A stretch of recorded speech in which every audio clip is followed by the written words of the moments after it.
say yes. Quand Jésus dit oui, personne ne peut dire non. Quand Jésus dit oui, personne ne peut dire non.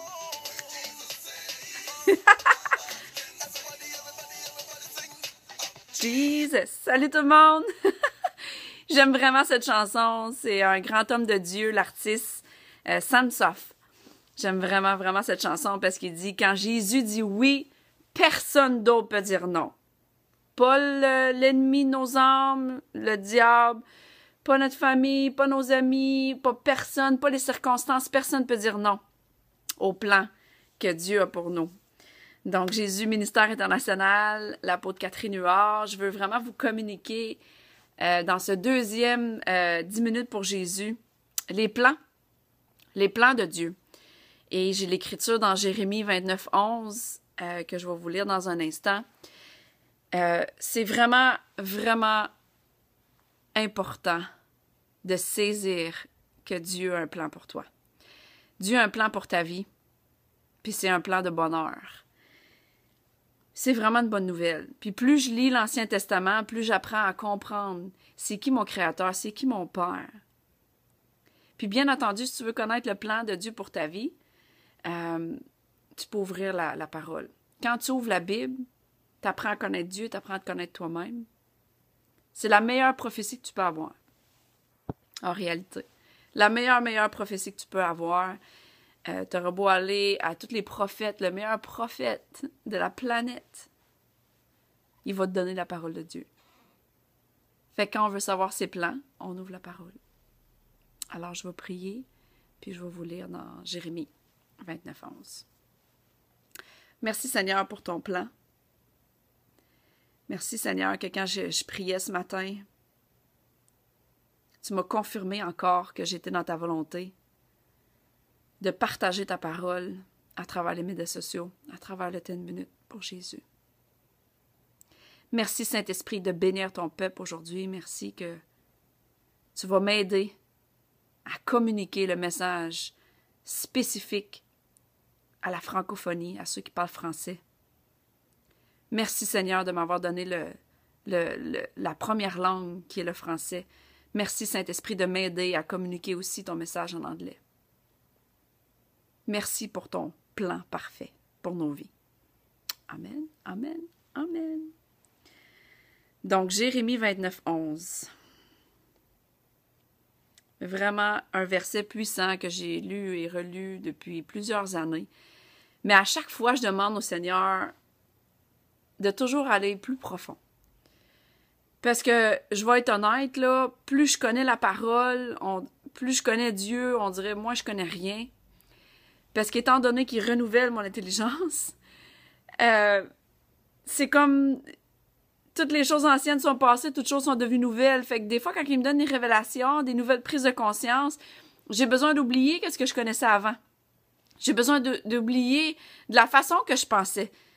Puis c'est sûr qu'à chaque jour, je meurs à ma chair, je meurs à comment je pense, comment je vois les choses, je meurs à mes plans, je me dénie moi-même à ce que je veux faire dans ma journée.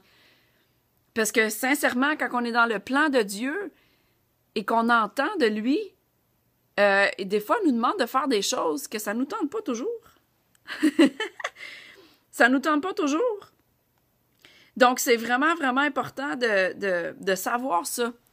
De savoir que d'être dans les plans de Dieu, c'est pas toujours agréable, mais c'est bénéfique. Puis ça nous donne de l'espoir, puis c'est pour notre futur, puis c'est toujours pour les âmes perdues.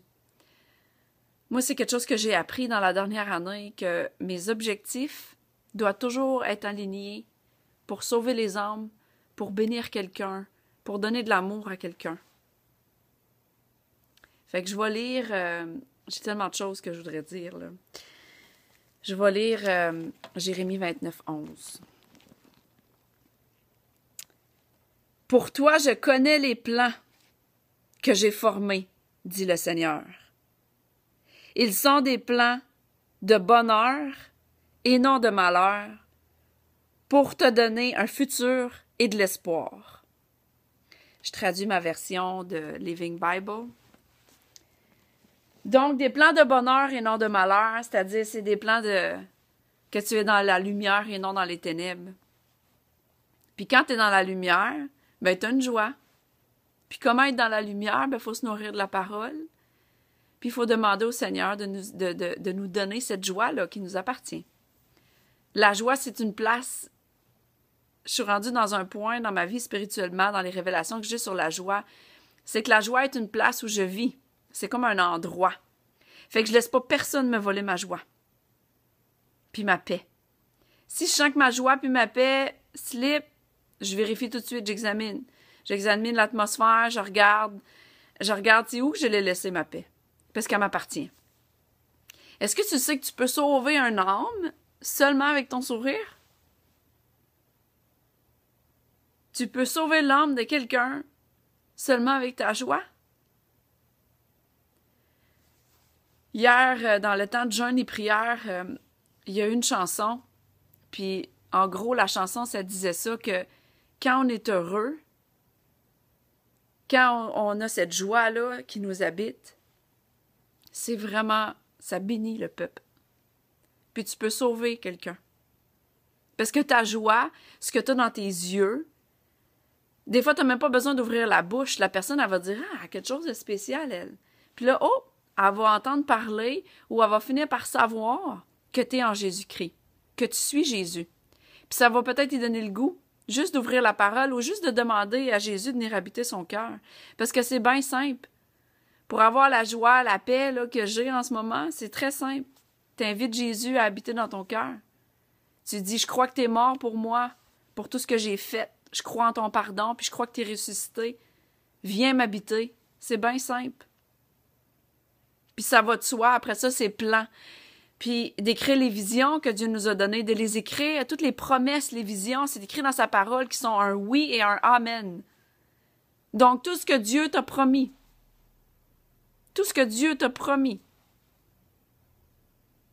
Tu peux les écrire pour avoir la foi qui vont arriver. Puis l'autre dimanche, on visitait une église. Puis des fois, c'est juste une question d'obéissance ou non qu'on rentre dans le plan de Dieu. Puis si tu vas avoir cet espoir-là, tu peux prendre autorité sur l'esprit de dépression. Parce que tu as vraiment un futur glorieux. Je te le promets, tu as un futur glorieux.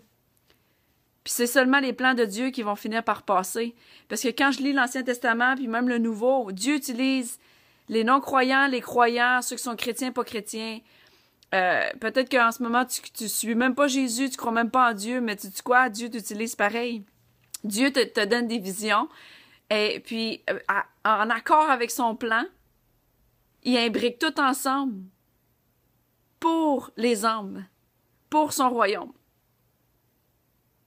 Mais il y a une seule façon d'avoir la vie éternelle puis s'en aller à la bonne place, c'est ça, c'est de croire en Jésus. Fait que si t'es plein d'espoir, puis t'as un futur glorieux déjà, puis que t'es bien, puis que t'es heureux, puis tu penses que t'as pas besoin de Dieu, sincèrement, s'il te plaît, vraiment, vraiment, repens-toi, puis juste mets-toi à genoux, puis demande à Jésus de venir à ton secours, parce que on peut pas être autant sûr de soi-même de s'en aller à la bonne place dans l'éternité sans Jésus. Il y a une seule façon. Donc, dans son plan, je le sais que je suis toujours dans son plan. Quand je communique sa parole, quand je bénis, quand j'aime quelqu'un, puis quand je partage la bonne nouvelle. Puis comme je vous dis, des fois, c'est seulement avec notre joie. Puis c'est ce qui m'a le plus béni dans mon temps de prière. Hier, j'ai vraiment réalisé ça. Puis Dieu nous parle tout le temps. Puis on a besoin de se nourrir. La base de la vie chrétienne, la base, c'est de se nourrir et de lire la parole chaque jour pour pas avoir faim, pour pas crever de faim. Parce que quand tu crèves de faim spirituellement, tu sais quoi? Ton mental, ton physique, tes émotions, tout suit en cours, tout va prendre le bord. C'est comme ça. C'est pour ça que je me mets le nez dans la parole à chaque jour. Puis je lis pas la parole pour avoir l'air intelligente. Je lis pas la parole pour nécessairement avoir les trucs par cœur, mais je demande vraiment au Seigneur, Seigneur, par ton Saint-Esprit, je veux te transformer. Par ton Saint-Esprit, je veux devenir la parole.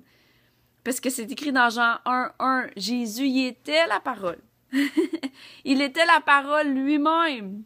Donc, je dis au Seigneur, si je suis moi aussi la parole, parce que Jésus, il m'habite, fait que donc je suis la parole.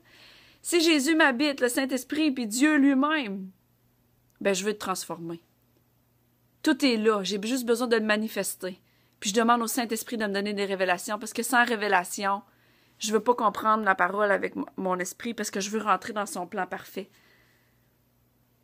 Il y a vraiment un plan. Puis il n'est pas surpris de où ce que t'es en ce moment. C'est une dernière chose que je veux dire dans mon 10 minutes pour Jésus.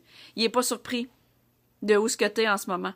Même si tu penses que tu es dans la pire situation de ta vie, tu es dans la pire période de ta vie, Dieu n'est pas surpris avec ça. Parce qu'étant donné qu'il connaît le commencement et la fin de toute chose, c'est écrit dans le psaume 139, il sait même, avant que tu penses, il sait ce que tu penses. Avant que tu parles, il sait ce que tu vas dire. Donc, il n'est pas surpris. Il n'est pas surpris si tu as fait des péchés dans ta vie, si tu es dans le péché en ce moment, il n'est pas surpris de ça. Mais il te lance le message aujourd'hui qu'il y a des plans d'espoir et de bonheur pour ta vie, puis que tu peux juste fermer toutes ces portes-là, parce que Jésus t'a donné les clés, c'est écrit dans l'Évangile de Matthieu, il t'a donné les clés. Fait que tu peux fermer toutes les portes, puis tu peux débarrer toutes les portes avec les clés que tu veux. On n'a pas d'excuse de ne pas connaître la parole. Elle est là, elle est accessible. Pour avoir cette paix-là, puis cette joie-là qui nous habite, rentrer dans son plan, qui est bon. Fait que c'est ça la bonne nouvelle que je voulais vous partager aujourd'hui. Je vous aime beaucoup, vraiment. Puis merci d'avoir pris le temps d'écouter la parole. Parce que c'est pas moi que vous écoutez, c'est la parole de Dieu. C'est Jésus, c'est le Saint-Esprit, c'est Dieu. Ma confiance est dans l'Éternel. C'est pas arrogant de dire ça. Ma confiance est dans l'Éternel. Donc, quand je parle, je sais qu'il y a une puissance dans mes mots. C'est ce qui est écrit. Je vous aime. Bye!